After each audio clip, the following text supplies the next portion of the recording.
we on the webinar? All right. The broadcast is There now you go. starting. All attendees are in listen-only mode. Good afternoon, everybody. Welcome to this joint press conference here for June 10th from the Unified Command. My name is Fields Mosley. I am the Communications Director for Maricopa County and also the lead Public Information Officer for the Unified Command. You'll notice today something different. We're wearing masks this week in light of the rising numbers. Thus far, we've been providing masks to all our employees here in Maricopa County, but with the rising numbers and the community spread we're seeing in Maricopa County, we've now made masks not voluntary but mandatory if you're within 6 feet of people, other employees. So when we're not at our desks, not in our cubicles, not in our offices, and we're within 6 feet of others, as we are here today, we're wearing our masks at that time. So I'd like to thank everybody for joining us. Thank you to all the reporters who are joining us via the webinar or also on the live feed. Also to the members of the public who are with us today, thanks for being with us as well via YouTube and Facebook. So some of you might know the Board of Supervisors approved different buckets, different places to put the CARES Act funding that came from the federal government. That was a total amount of about $399 million that's now been appropriated into different places. A lot of that has to do with public health and this response to the COVID-19 pandemic. Another large portion of that is going into programs that are either already in place or being ramped up via our Human Services Department. So we're going to talk about these things today.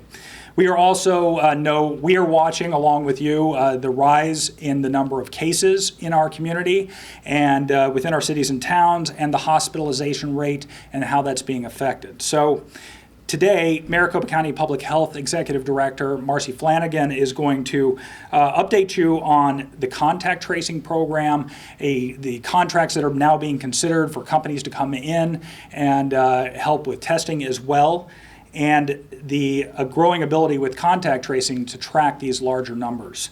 Also, Medical Director Dr. Rebecca Sunenshine, she's going to give you her analysis of the latest case counts. She'll also give you some straightforward advice whenever it comes to how you can prevent the spread of COVID-19 within our community. We'll talk about masks, also social distancing, physical distancing as well. And finally, Bruce Liggett, he's our Director of the Human Services Department, and he's already had a number of programs in place. He has leased out hotel rooms for the most vulnerable populations in our communities, and he has got an update on some of those programs as well as some new efforts that are going to go into place with this new source of federal money. So Joanna Molina also joining us today. She will provide translation during the question and answer period of this for members of the press who are providing Spanish language. They will get that translation from Joanna today. Joanna Molina is a public information officer from the Department of Public Health. So real quickly, members of the media, they'll be called upon, as always, from our moderator to you virtually raise your hand. Please make sure your mic on your phone or your computer is not muted, so then we'll unmute you and you can ask your question during the question and answer portion of our presentation today. If you're struggling with the software at all, we're using GoToWebinar, and it's not working for you, please don't keep clicking away. It's not going to get any better. You might want to log out and log back in to GoToWebinar. So with that, I'm going to use some hand sanitizer as I've been instructed to do, and I will take my mask and I'll make way for Marcy Flanagan, our Executive Director of the Department of Public Health.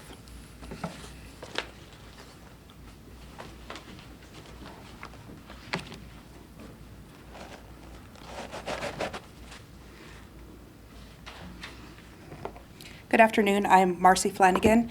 That's MarcyFlanagan, and I'm the Executive Director of Maricopa County Department of Public Health.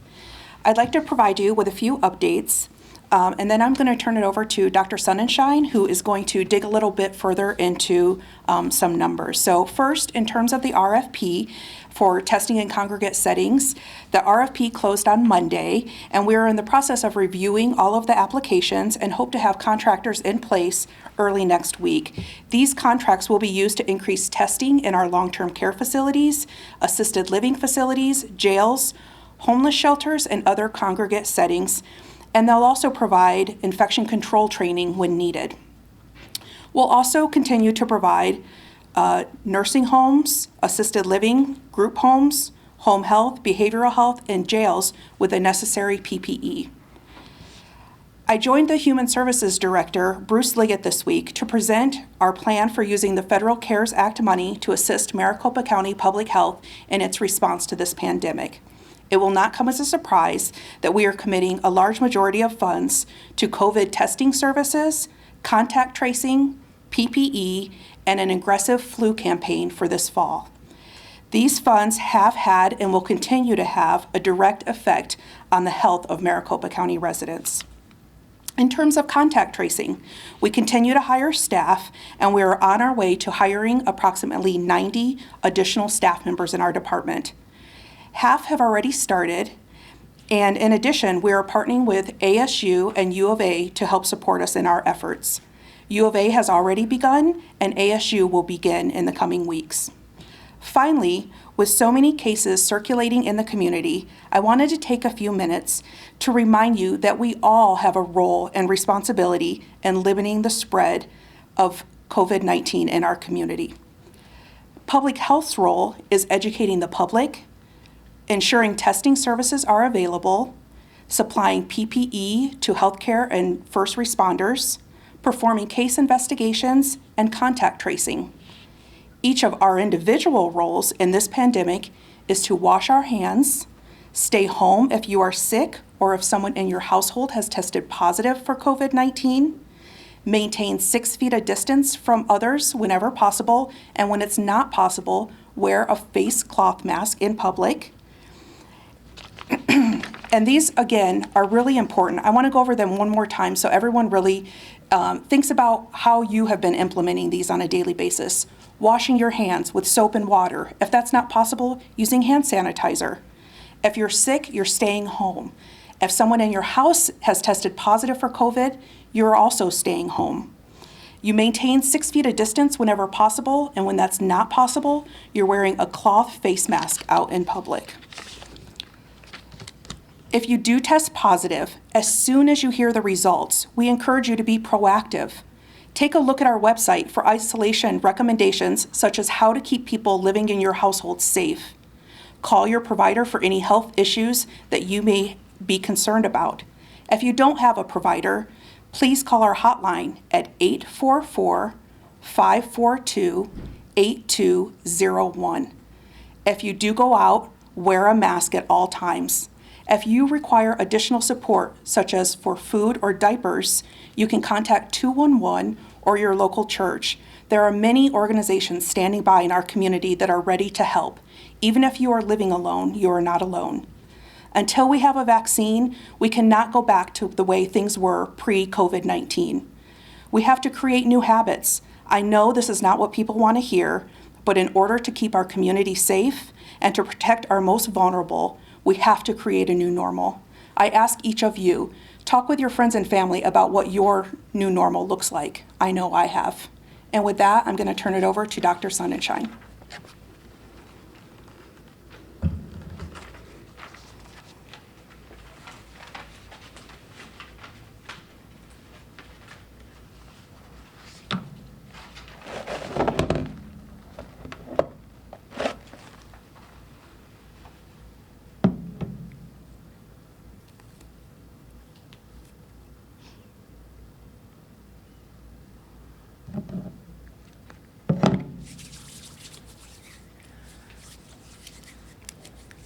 Good afternoon. I'm Dr. Rebecca Sunenshine, R-E-B-E-C-C-A, last name S-U-N-E-N-S-H-I-N-E. Everyone has taken notice of the increasing numbers of COVID-19 cases and hospitalizations in Maricopa County, both of which have reached an all-time high since the pandemic started. We're getting reports of almost 600 cases per day in comparison to just an average of 200 cases per day about 2 weeks ago. That means that we've received 27% of all the cases during the pandemic just in the last week. The reason we know that this increase isn't just from doing more testing is because the percent of positive tests that are coming back has risen 2 weeks ago, it was about 5%, and now it's up to 9%. We're still waiting for the latest numbers to finalize, but it looks like they may continue to increase. All of these numbers tell us that there is sustained community-wide spread of COVID-19. The other important piece of information or data that we follow is the number of hospitalized patients and patients in the ICU in our hospitals. We know that our hospitals are filling up and that the number of remaining ICU beds and hospital beds left for other purposes is declining. And some people think, well, if our hospitals are filling up, that's no big deal. Hospitals will just stop doing elective surgeries. And I want to talk a little bit about what elective means. It can be a very confusing term. It's actually defined as a surgery that can be put off for 24 hours. So some elective surgeries include things like a mastectomy for breast cancer, and they can even include a coronary artery bypass or a heart bypass surgery that can be put off for more than 24 hours. And it really just depends on what the hospital's definition of elective surgery is. So bottom line is turning off elective surgeries is can affect public health in a very profound way. We all know somebody who have needed one of these types of surgeries, and we wouldn't want to see our family or loved ones have to wait for this kind of surgery. Further, if they're postponed, the outcomes can actually be worse. So it's important to realize that stopping the spread of COVID-19 is each of our individual responsibility. And it's not just stopping the spread, but it's actually making sure that our healthcare system is intact and can take care of us if we get COVID-19 or some other illness. So each of us who lives and works in this community has a role in slowing the spread and preserving our healthcare system. As we go back to a new normal life, it's important for each of us to take this responsibility for how we interact with our community. While testing and contact tracing are important, they're not enough to stop the spread of the virus, especially because so many people become infected without any symptoms. Until enough of the community, as Director Flanagan said, get vaccinated and we can achieve that herd immunity, public health strongly recommends that every person, regardless of age or your risk for severe disease, take the following actions. Avoid being around groups of 10 people or more. Keep at least 6 feet of distance between you and others when you're out in public or outside of your household.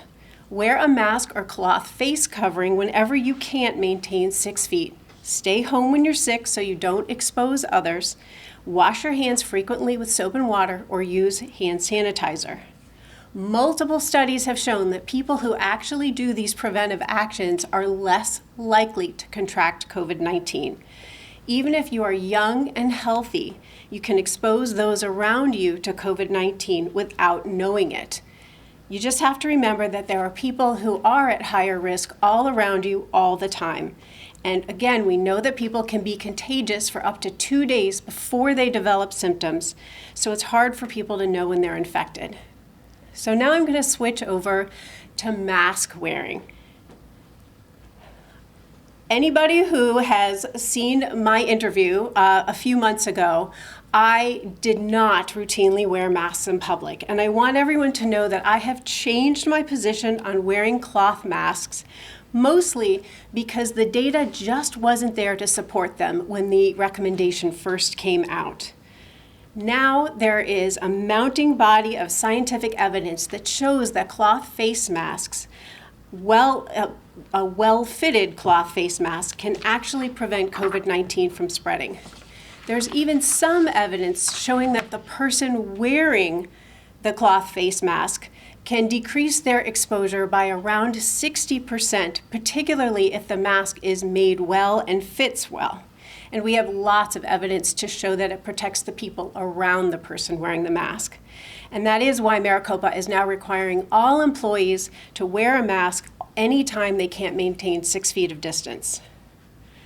So now I'm going to show you a little bit about masks that can help you make sure that the mask that you choose is the most effective. Cloth masks are most effective when they have multiple layers of material, not just one, and when they have a blend of materials like cotton mixed with another fabric, and particularly when there are no gaps around the face. When you put it on and take it off, which is called donning and doffing, you hold the straps like I am to avoid contaminating your hands, like this. Make sure it fits well around your nose, and then after you touch your mask, you always want to make sure to sanitize your hands.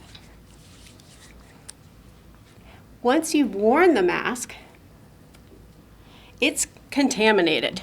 Any surface that you put it on, it contaminates. So you want to make sure to put it on a tissue or a piece of paper, throw that tissue away, or disinfect the surface.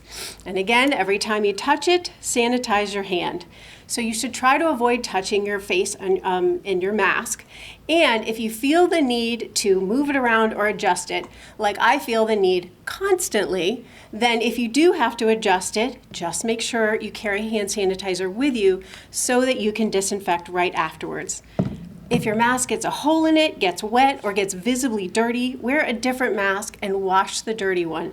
And you should wear a new mask at least once a day if you're using the reusable ones. Wash it with hot water and soap. And that's really how masks can best protect both ourselves and the community around us. And now I'd like to introduce Bruce Liggett, the Director of Human Services.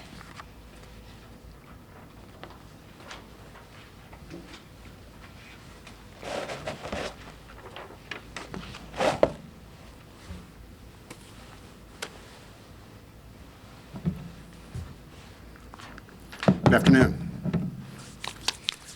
So this afternoon I'd like to update everyone on the status of some of the human services projects that the Board of Supervisors has supported. And as mentioned yesterday, actually Monday, the County Board of Supervisors approved the County CARES budget plan, and in it was $40.5 million for individuals and seniors. And those are the sections that the Human Services Department administers. I think we've talked a lot before about our efforts in terms of addressing the homeless population.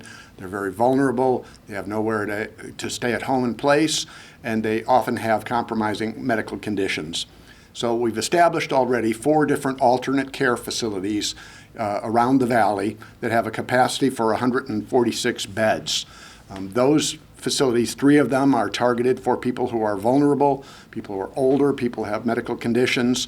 The other facility is targeted for people who are under investigation for COVID or have been tested positive for the virus and are provided medical care. We are in the process of identifying another location, which we should be able to announce soon. I believe it'll be in the next few days we can announce that. Another facility with up to 100 beds that will be available for people needing to be isolated or quarantined. The $10 million also supported the relocation, the voluntary tent relocation to allow safe distancing of tents in county lots. That program is being administered by the Human Service Campus with the support of Community Bridges. They've done a great job of that. The $10 million supports staff and security at the alternate care and for the tent sites. And that's the biggest part of the expenditure related to homelessness to date. In addition, contained in that $10 million is funds that have supported personal hygiene items, toilets, waters, hand washing stations, food, and PPE. The money also supported a medical triage line for hospitals and shelters to contact when they've got somebody and transport can be arranged. So there's been a lot of effort in terms of homeless. We're continuing. As testing increases, we're seeing an increase in the number of people who are homeless who are testing positive, as was expected. And we have been able to match the capacity needed so far, and we're expanding that capacity to address the need as it occurs. A piece of the $40.5 million was $500,000 for weatherization. And this is important, especially during the summer. There's many vulnerable people, seniors, people with disabilities, families with very young children, and they may have their air conditioning break. So that $500,000 will be used to support utility repair or replacement for over 70 families that need it due to the COVID crisis. The third and newest piece of what we're doing is our rental assistance, our eviction prevention program. We've operated for many years rent assistance payments, but on a very small scale with multiple fund sources. We have 2 or 3 different fund sources that in the past we've used. This $30 million that the county board has provided is a significant infusion of rent assistance funds that will be offered to people in the county in cities that didn't get their own direct CARES funding. And the principles guiding the development of this are that we're going to ensure the funds are used responsibly, that we're accountable for those funds, and that we streamline the process of eligibility. We want to avoid unnecessary administrative costs. The more money that can go directly to the people who need it to stay in their homes, the better. And that's part of our design as we're going forward. We're going to have an income level that will capture the vast majority of low-income people and others who will need assistance. We'll probably set the amount of payments at a fixed level, again, to reduce the administrative burden on this, and we're going to be able to provide multiple months of housing assistance. The objective here is to be able to keep people in their homes, especially during this crisis, and to be able to support the landlords who themselves have mortgage payments to make. So this is going to strengthen, it's going to take care of the individuals, it's going to take care of the business community, and it'll take care of the entire community in terms of providing stability and support for those people. So we estimate that ultimately we'll be making 18,000 months worth of rental payments once this program is completed. The challenge with the CARES Act money is that these monies expire on December 30th. And so we've got a significant ramp up underway. We will be administering the program through local community action agencies. We're beginning discussions with them. The board passed this on Monday. Tomorrow we're talking about the details of the program design with them. We'll need to put contracts in place, but they're eager to help because they see people on a daily basis coming in for assistance. And it's not just rent or mortgage assistance that people are seeking. They have all kinds of needs. People have been laid off or their hours cut back. Sometimes both members of the household are unemployed now.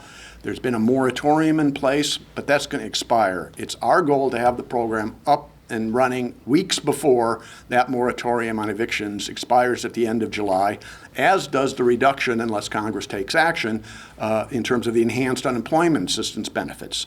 So we know there's been an accumulation of demand. We, like all other professionals in this area, continue to recommend people pay whatever you can towards your rent. Don't allow those bills to stack up if you can. So we know there's a backlog of need. We also anticipate that by August there will be an increased need because of some of the other revenue declining for these families. Upon administration, we're going to bundle our assistance. So when people come into offices, they're going to be assessed not only for their rent or mortgage needs, but also their utility needs. And by bundling these, we can provide a comprehensive package tailored to the family that allows them to stay stable and re-enter the economy when their jobs are available or when they get new positions. So those are our goals with this. We will be having more details in the weeks coming. Probably in early July, we'll be able to announce the specifics of how this program will work. In addition, to add to our ability to respond, in addition to the other county COVID money, the CARES money that the county received directly, federal agencies have been shipping other monies directly to us also for homeless services, for shelter, for rapid rehousing, and for utility assistance. So we're going to blend these funds to provide the most seamless process we can for families. We understand the urgency, and we're going to be there to assist and do everything we can. Thank you.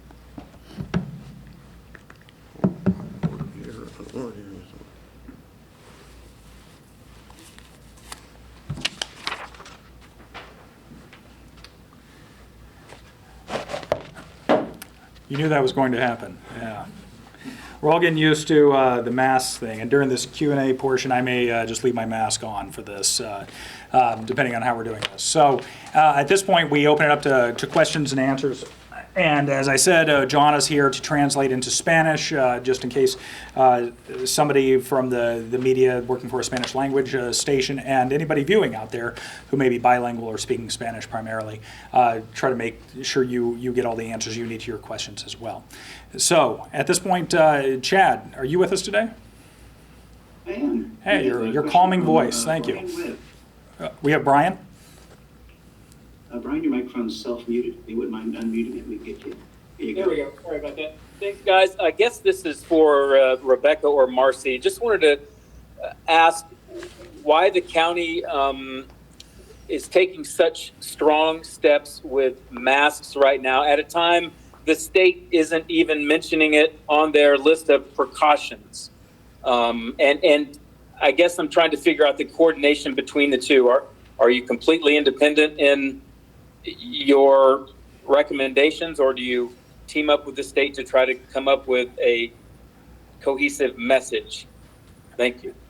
That's really interesting, and I do know the state is working on some messaging around masks, and I'm not sure what their timeline is on that. But this is really an internal decision by leadership here at the county. We have been providing masks to employees since late March, early April. Of course, at the same time, the number of employees was reducing drastically as far as the number of people coming in to departments and working directly. If they had a job they could do from home and telework, then they were allowed to do that, and therefore they didn't have to worry about that. But now that more people are coming back to work, this has been a leadership decision, certainly in consultation with public health. So I will ask Marcy to come back up and address that.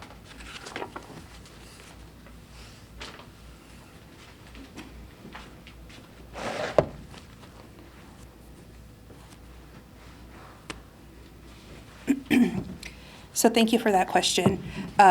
We absolutely discussed with the state our recommendations and how we were going to be really promoting and asking our community to start being vigilant with wearing masks when you aren't able to maintain 6 feet of distance.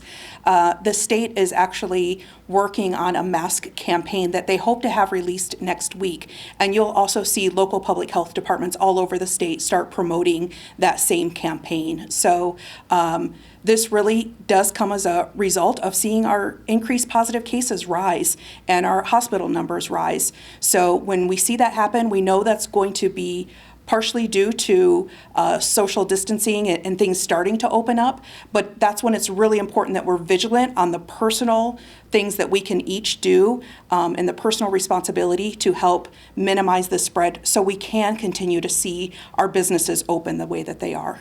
But that is definitely in line with the state.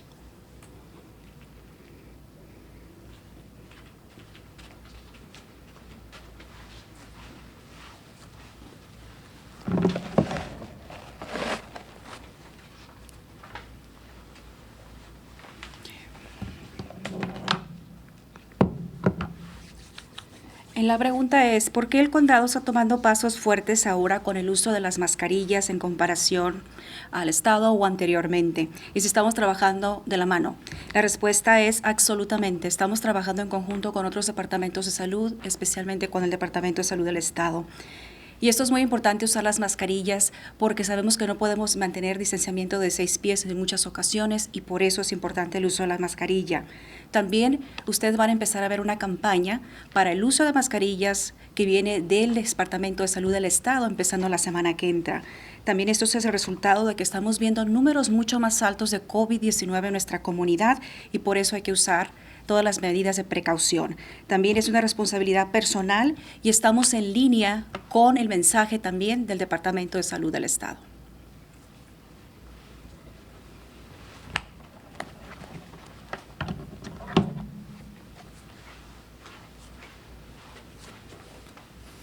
Thank you, Brian, for that question. Chad, do we have somebody else with a question? We do. Nicole Grigg has a question. Nicole, your microphone is live. Hi, thank you for a question. This is probably for Dr. Sunenshine. So the state says they expected to see a rise in cases. Is this the type of increase that is leading us to a second wave, or where mitigation efforts will need to be made again? And the second part of that, they also insist we have hospital capacity. Is that a good enough response to the record numbers we're seeing? Okay, so the question is about, the second question was hospital response, but would we characterize this current rise as a second wave, if you will? So I know there's been a lot of talk about the second wave in the various models. So Dr. Sunenshine will take that question for you, Nicole.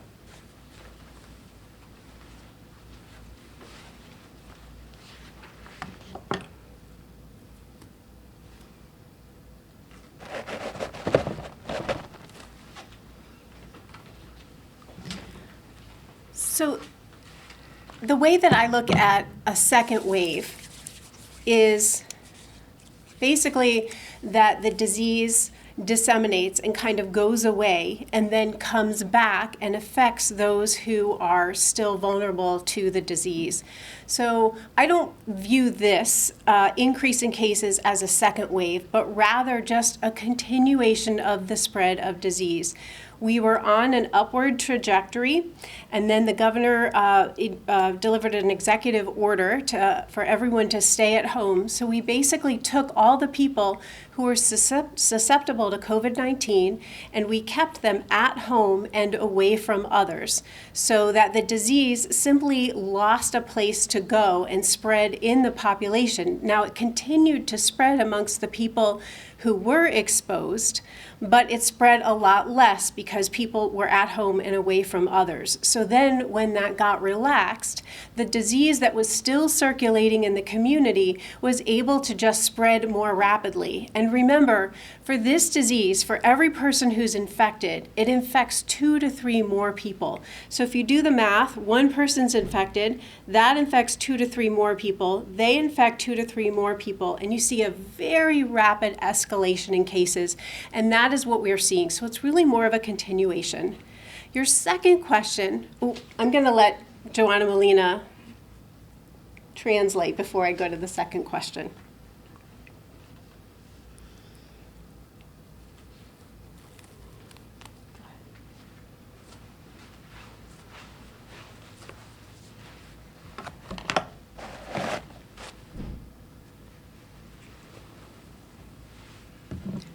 La pregunta es que si el incremento que estamos viendo ahora en el estado es resultado de que estamos viendo una segunda ola o es simplemente que no hay suficiente capacidad de la segunda parte de la pregunta.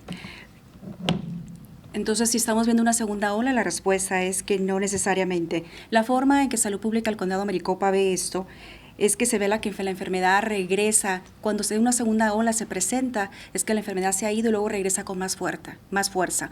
En este caso, lo que estamos viendo es que la enfermedad continúa y se sigue propagando en la comunidad. Lo que había pasado, cuando los números al principio empezaron a subir, hubo una orden ejecutiva que pedía que la comunidad se quedara en casa. Una vez que esa orden venció y que la gente empezó a salir, hubo muchas más personas contagiadas con la enfermedad de COVID-19. Lo que sabemos es por cada una persona que está infectada, puede contagiar hasta 3 más. Entonces, de ahí vienen los números que estamos viendo.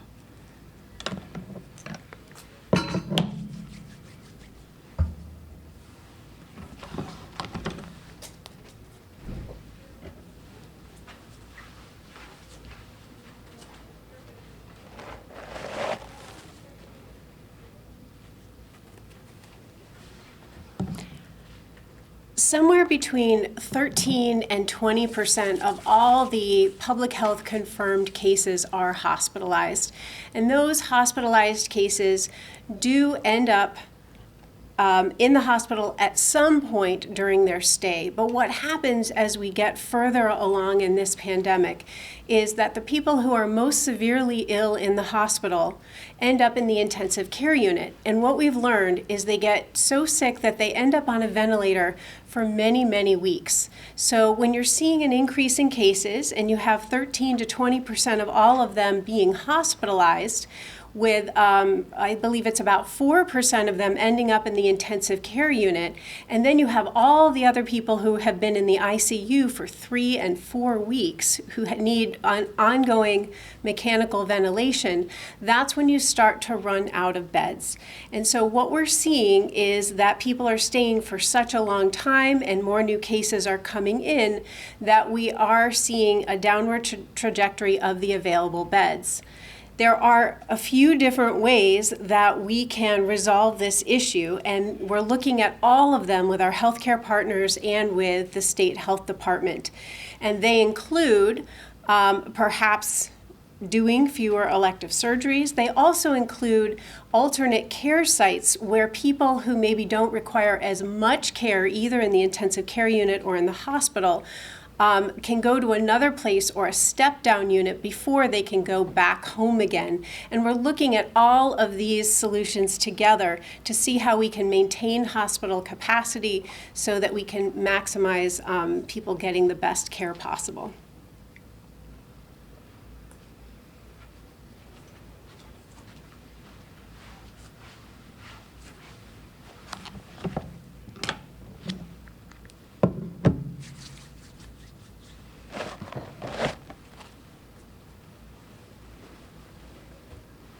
La segunda parte de la pregunta era que si hay suficiente capacidad en los hospitales para el número de casos que se están viendo de COVID-19 en el momento. La realidad es que al momento entre 13 a 14% de los hospitales están viendo mucha más gente que está siendo hospitalizada, que se queda dentro de los hospitales por mucho más tiempo. Pueden ser personas que tienen alguna condición crónica, que se quedan y que necesitan más atención debido a que necesitan ventiladores para poder subsistir. Entonces, incremento de personas por un largo periodo de tiempo en los hospitales disminuye la capacidad de camas dentro de los mismos hospitales. Entonces, lo que se está tratando de hacer ahora es ver de qué manera se puede trabajar con los hospitales y ver si hay sitios alternos para seguir darle tratamiento y cuidado a las personas sin tener que disminuir la capacidad dentro de las instalaciones y hospitales.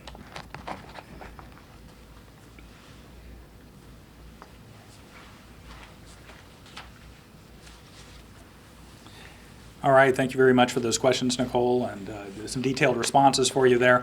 Chad, do we have somebody else with a question? We do. Allison Steinbeck has a question. Allison, your microphone is live. Thank you so much for holding this briefing. My question is, are there any particular sources of outbreaks that you've identified, like congregate settings or something like that, that could help explain the high case numbers, or are these larger case increases due primarily just to more community spread throughout the county? Dr. Sunenshine, so the question is there a specific place that we're seeing this or a source of this, or is this just wider community spread? Dr. Sunenshine?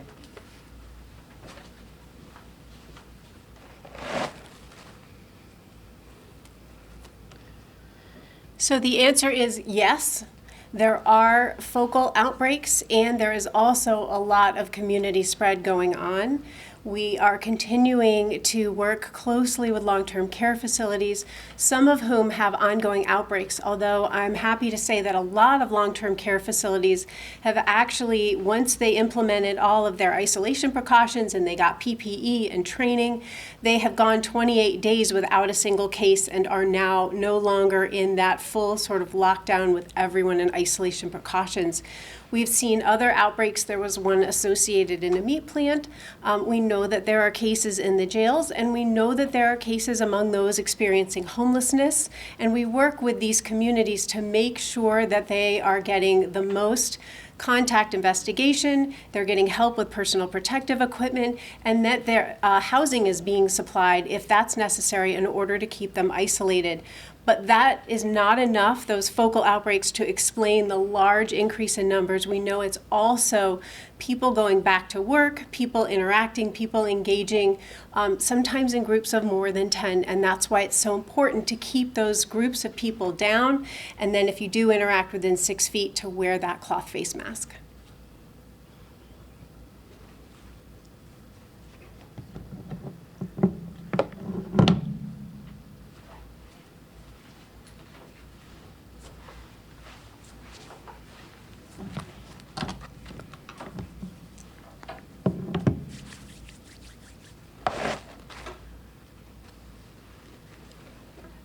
La pregunta es si hay algún específico o un área donde hay más infección de COVID-19 en la comunidad. La respuesta a ambas es sí.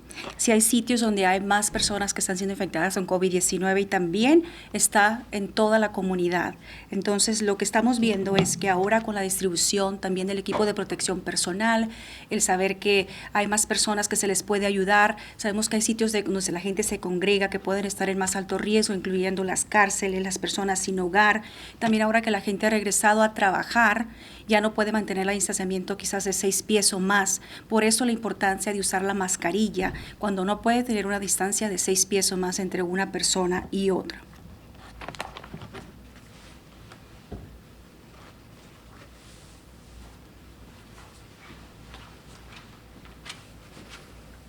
Thank you, Allison, so much for the question. Chad, do we have somebody else with a question? We do. Ann Ryman has a question. Ann, your microphone is live now. Thank you. I'm wondering if you were surprised by the number of cases and the rise in hospitalizations, and given the rapid increase, are your contact tracers able to keep up with all the new cases? All right, so a question about contact tracing. We covered how we've been ramping this up, and we've been updating you guys for the last several weeks on how we were doing this. Dr. Sunenshine will be able to expand on that.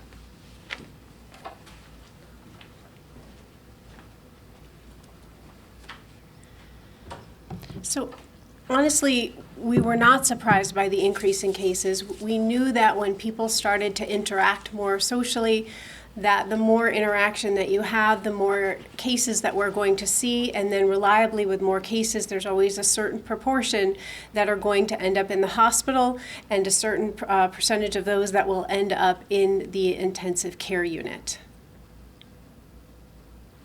Second half.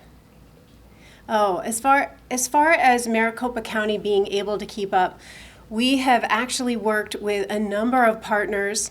Originally, we were hiring a lot more full-time personnel in order to keep up with the investigations and the contact investigation portion.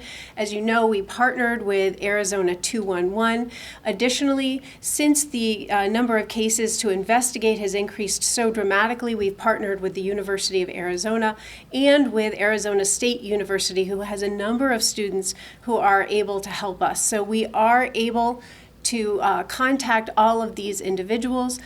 We've also, of course, implemented a texting system, so if it takes a little bit longer for someone to reach you when you're positive, we urge you to fill out the survey online that will come to you from a text message, and to go to our website and find out all the things that you can do to protect yourself and those around you.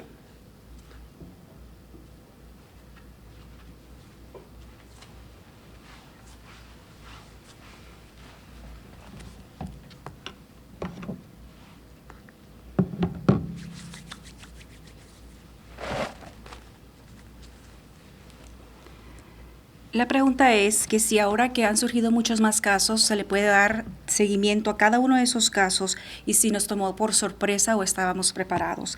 La respuesta es que no nos tomó por sorpresa, hemos estado trabajando sabiendo que puede haber muchos más casos en la comunidad. Ahora que la gente empieza a interactuar más, que empezó a regresar de trabajo a trabajar, puede haber muchas más personas que se puedan contagiar entre sí. Por eso es muy importante que demos seguimiento a estos casos. Muchos de esos casos pueden terminar hasta en cuidados intensivos. Entonces, una de las formas que nosotros trabajamos es no solamente contratando más personal en salud pública, sino también con agencias que son nuestros socios como 211, el número telefónico, y también ahora hemos hecho algunas asociaciones con universidades como ASU en U of A, donde también los estudiantes podrán ayudarnos a contactar a las personas para darle seguimiento a esos casos que estuvieron infectados con COVID-19 y los contactos cercanos. Y también a través de texto empezamos el contacto con muchas de estas personas contagiadas para empezar la conversación y darle seguimiento.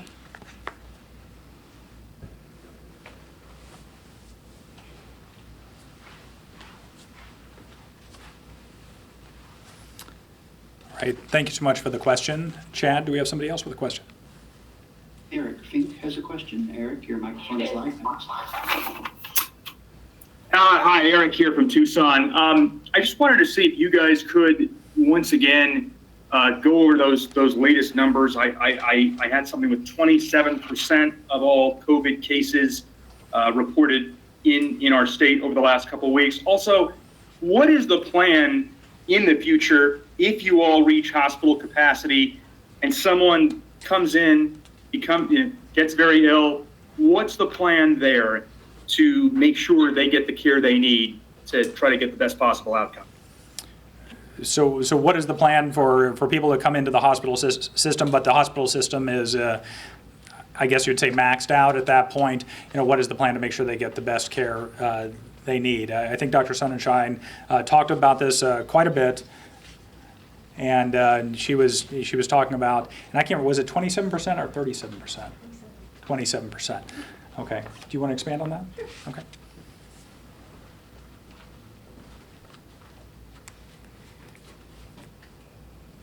So just to clarify those numbers, since we are receiving now an average of over 600 cases per day for the last week to 2 weeks, what I said was that out of all the cases that we've had just in Maricopa County alone, not statewide, in the last week we've seen just over a quarter of all the cases just in the last week. That's how many new cases are being reported to public health.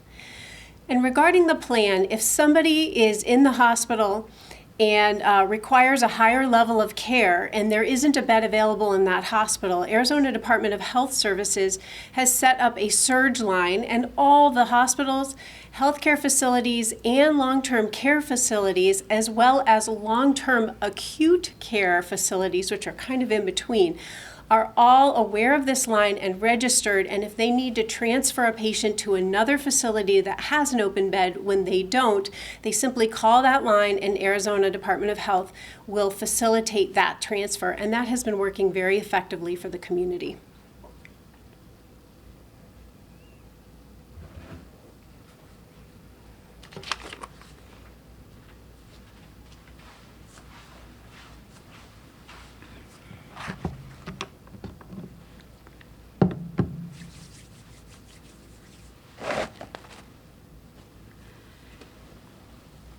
La pregunta es, ¿cuál es el plan cuando una persona llega muy enferma al hospital y pudiera que no existiera capacidad para la persona en el hospital? ¿Qué sucede en ese caso? Que si hay algún plan. Bueno, para aclarar los números, los que mencionamos anteriormente es que son 600 personas más o menos los que se están reportando por semana tan solo en el condado Maricopa. Eso es un cuarto más de todos los casos que hemos visto por semana nosotros aquí en el condado Maricopa.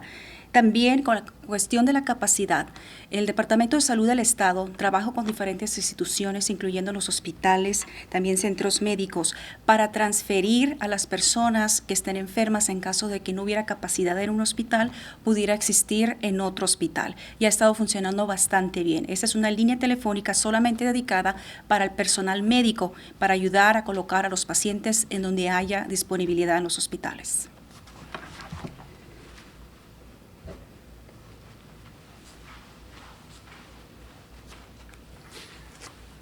All right, Eric, thank you so much for the question. Chad, do we have somebody else? I don't want to push our time too much, but 2, maybe 3 more questions.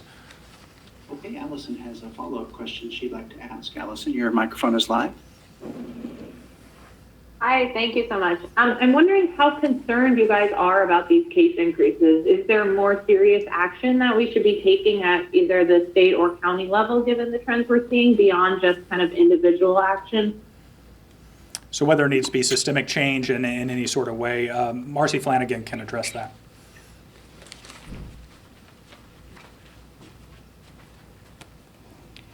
So as far as the changes go, we all know that it was really important for businesses to get back to work, individuals to be able to feed their families, put food on the table, all of those things. So for public health, it's a balance. It's figuring out where we are in our comfort level of being able to treat everyone who has COVID in our community, but also to have our economy continue to thrive. So for us, it's important we find that balance. That's why it's everyone's responsibility to make sure that we can stay where we're at. We did expect, I want to emphasize, we did expect to see an increase with cases as things started to open back up. So the numbers have not been a shock to us yet. We are expecting that, but if we continue to see a rise, that will absolutely be a conversation with the Arizona Department of Health Services, and ultimately that'll be a decision made by Governor Ducey on whether any stay-at-home orders or any other statewide mitigation strategies happen.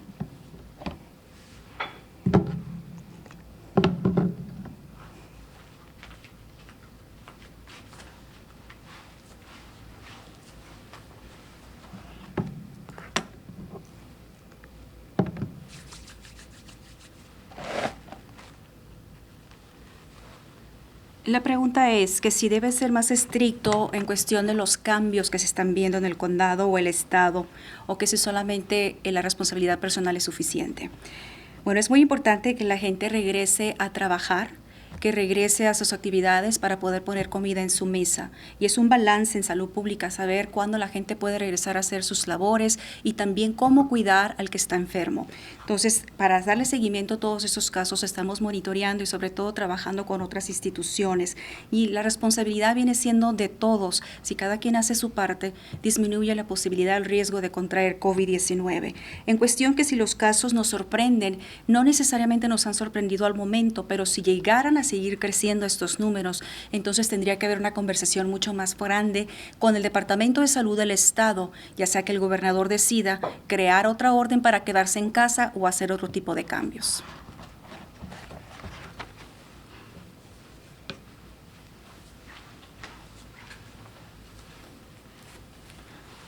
Thank you for that question. I believe it was Allison again. Chad, do we have anybody else? We do. Bram Resnick has a question. Bram, your microphone's live. Yeah, hi, Fields. Thanks Hi, for Bram. doing this again. Sure.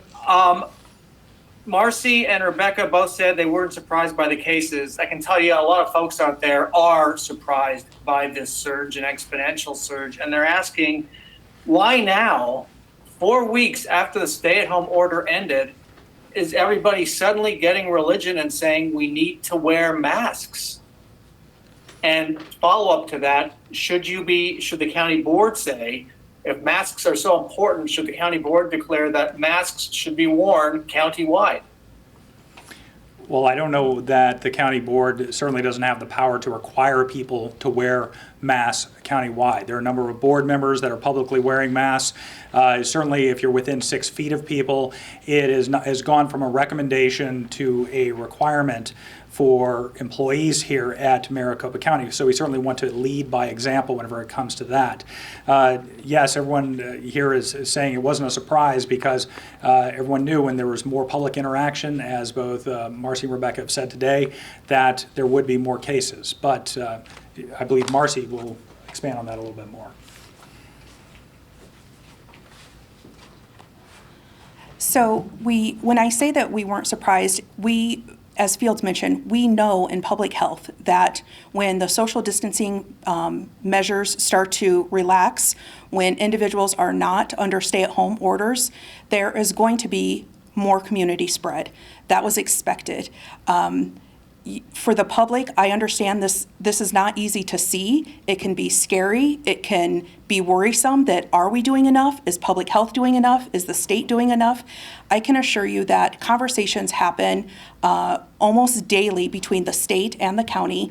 They certainly happen on a daily basis between all 15 county health officers to make sure that we are doing everything that we can to ensure that our state and our communities are safe. So evidence tells us, scientific evidence tells us, as things open up, as individuals go outside, as they interact more, the spread is going to increase. Why we are pushing masks so hard is because we know that individuals don't want to go back to a stay-at-home order. We've heard that loud and clear. Everyone appreciates being able to go out and have dinner with their family, appreciates to be able to go back to work. So there's some personal responsibility that we can ensure that those things stay in place, but that the spread is flattened to a level that keeps our hospitals being able to still function at a level that can protect us all. So the evidence now also supports that we wear masks. Early on in this, you recall public health saying wearing a mask is really protecting others around you. We now know, as with any new disease, studies come out, new evidence comes out, and so the evidence very strongly is supporting wearing cloth face coverings. And now it's showing, as Dr. Sunenshine mentioned, it's not protecting just others around you, it also brings you some protection. So knowing that we have asymptomatic spread happening, we have widespread happening, that's why we're really pushing everyone to wear a cloth face mask when you can't maintain that 6 feet of distance.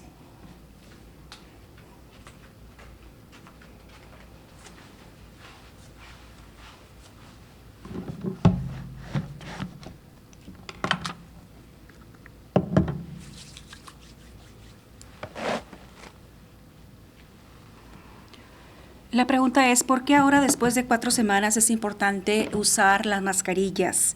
¿Acaso la Junta de Supervisores puede hacer mandatorio el uso de las mascarillas en el condado Maricopa?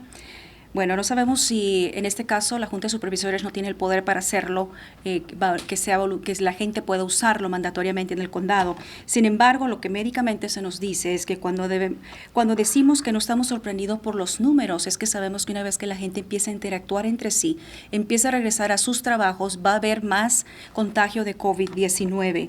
Entonces mucha gente se puede preguntar, ¿estamos haciendo lo suficiente o qué otras cosas podemos hacer? Bueno, Salud Pública del Condado Maricopa es tan solamente uno de los 15 condados que diariamente tienen conversaciones juntos para saber cómo está la situación y qué se puede hacer. Entonces es muy importante que la gente que interactúa entre sí use las recomendaciones adecuadas, porque la mayoría de la gente lo ha dicho, no quiere regresar a que se queden en casa con una orden ejecutiva. Entonces hay que hacer nuestra parte, responsabilidad de cada persona, hacer su parte, porque la evidencia también así lo dice. Usted usa su mascarilla, protege a las personas que están frente a usted y también hay protección para usted mismo, especialmente cuando hay gente asintomática en la comunidad que puede estar propagando COVID-19.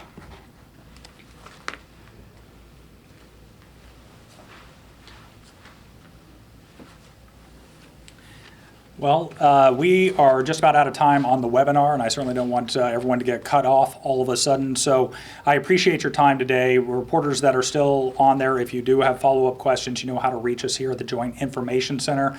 I would also encourage anybody who's joining us publicly via Facebook or YouTube, if you want more information, you can go to maricopa.gov/COVID-19. There is a wealth of information there. If you're interested in the statistics, we have all of those there. We have lots of advice that's either been vetted by the folks here at Public Health, or links to the CDC or other trustworthy websites. And you also will have an option there if you want to subscribe to our newsletter that we put out Monday through Friday that has clips from these press conferences. It has the latest information, as well as easy to share information as well. So if that's something you're interested in getting into your inbox, we're trying to reach people every way we can through this pandemic, and we know it's going to be a long haul. We appreciate you being with us today, either via the webinar or via the social media platforms, and thank you to those members of the media for getting the word out and getting this important information out there. We'll let you know when our next availability is. We appreciate you being here today.